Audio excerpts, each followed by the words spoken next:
Praise the Lord. அன்பானவர்களே, இயேசு கிறிஸ்துவின் இனிய நாமத்தில் உங்களை வாழ்த்துகிறேன்.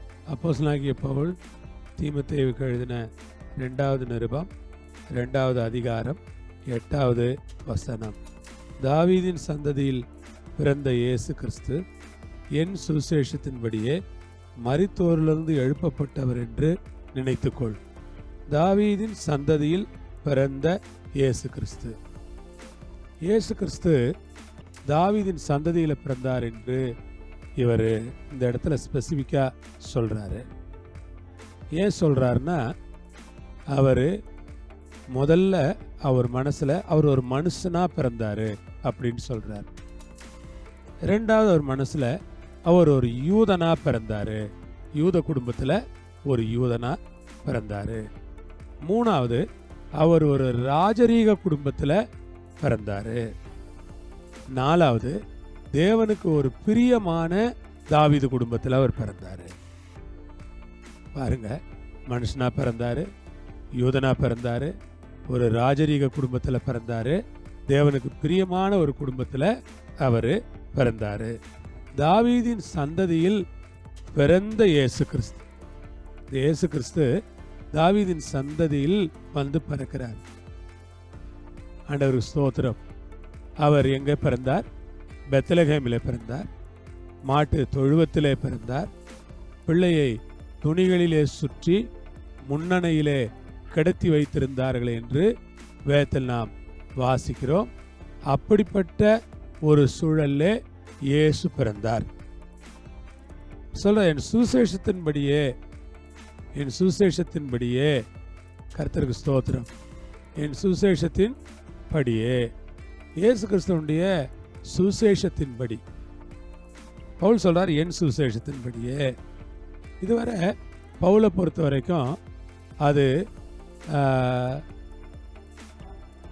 பரலோகத்தினுடைய சுவிசேஷம், அது நித்திய சுவிசேஷம், அது மகிமையின் சுவிசேஷம், அது இயேசு கிறிஸ்துவனுடைய சுவிசேஷம். இப்போ பவுலை பொறுத்த வரைக்கும் அது என்னன்னா என் சுவிசேஷம்.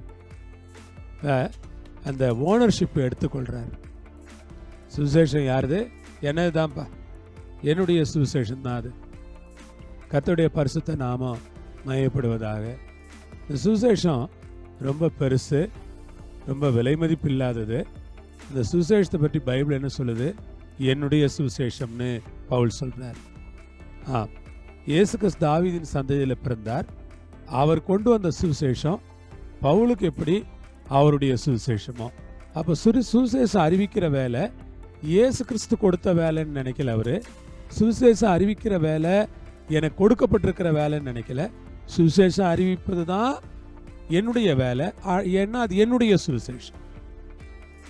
அந்த ஒரு எண்ணத்தோட அந்த சுவிசேஷத்தை அவர் பார்க்குறாரு.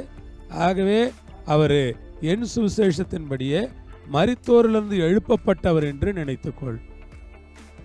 இயேசு கிறிஸ்துவை பற்றி இப்போ என்ன எக்ஸ்பிளைன் பண்ணுறாருன்னா, அவர் மரித்தோரிலிருந்து எழுப்பப்பட்டவர் என்பதை நீ நினச்சிக்கப்பா. எதை நீ ஞாபகத்தில் வைக்கிறியோ இல்லையோ, அவர் மரித்தோரிலிருந்து எழுந்தவர் என்பதை நீ ஞாபகத்தில் வை. அவர் மரித்தோரிலிருந்து எழுந்த தேவன். இந்த வேளையில் நான் சொல்லுகிறேன், என்னை கேட்கிற அன்பானவர்களே, இயேசு மரித்தோரிலிருந்து எழுந்தவர், மரணத்தை ஜெயித்தவர், பாதாளத்தை ஜெயித்தவர், சாத்தானை ஜெயித்தவர், அந்தகார சக்திகளை ஜெயித்தவர். அவர் மரித்தோரிலிருந்து எழுந்த தேவனாக இருக்கிறார். அந்த தேவனுக்கு நன்றியும் துதியும் ஸ்தோத்திரங்களும் உண்டாகட்டும். இந்த நேரத்திலே ஆண்டவர் தாமே உங்களை ஆசீர்வதிப்பாராக. மரித்தோரிலிருந்து எழுந்தார், உயிர்த்தெழுந்தார், மரணத்தை ஜெயித்தெழுந்தார், எல்லா வித போராட்டங்களையும் மேற்கொண்டு எழுந்தார். மரணமே உன் கூரெங்கே, பாதாளமே உன் ஜெயமெங்கே என்று அவர் மரித்து உயிர்த்தெழுந்த இயேசுவாக இருக்கிறார். மரித்து உயிர்த்தெழுந்தவருக்கு ஸ்தோத்திரம். உயிர்த்தெழுந்த ஆண்டவரை கொண்டாடுங்க. உயிர்த்தெழுதலை பற்றி சிந்திங்க. எப்பொழுதும் உயிர்த்தெழுந்த வல்லமை, கிறிஸ்துவை மரித்தோரிலிருந்து எழுப்பினவருடைய ஆவி உங்களில் வாசமாயிருந்தால் சாவுக்கு ஏதுவான உங்கள் சரீரங்களை உயிர்ப்பிப்பார். கிறிஸ்து மரித்தோரிலிருந்து எழுந்திராவிட்டால் எங்கள் பிரசங்கம் விருதா, உங்கள் விசுவாசமும் விருதா என்று சொல்லுகிறார். இயேசு மரித்தோரிலிருந்து எழுந்தார் என்பது மிக முக்கியமான அவசியமான செய்தியாக இருக்கிறது. கர்த்தர் உங்களை ஆசீர்வதிப்பாராக. மரித்தோரிலிருந்து எழுந்த இயேசுவின் நாமத்தில் உங்களை உற்சாகப்படுத்துகிறேன். பிதாவே, உம்முடைய ஜனங்களை ஆசீர்வதியும். உம்முடைய கிருபை அவர்களோடு இருக்கட்டும். மரித்தோரிலிருந்து உயிரோடு எழுந்த இயேசுவுக்கு ஸ்தோத்திரம். இயேசுவின் நாமத்தில் பிதாவே, ஆமென், ஆமென். உங்களை ஆசீர்வதிப்பார். கர்த்தருக்கு மகிமை. ஆமென்.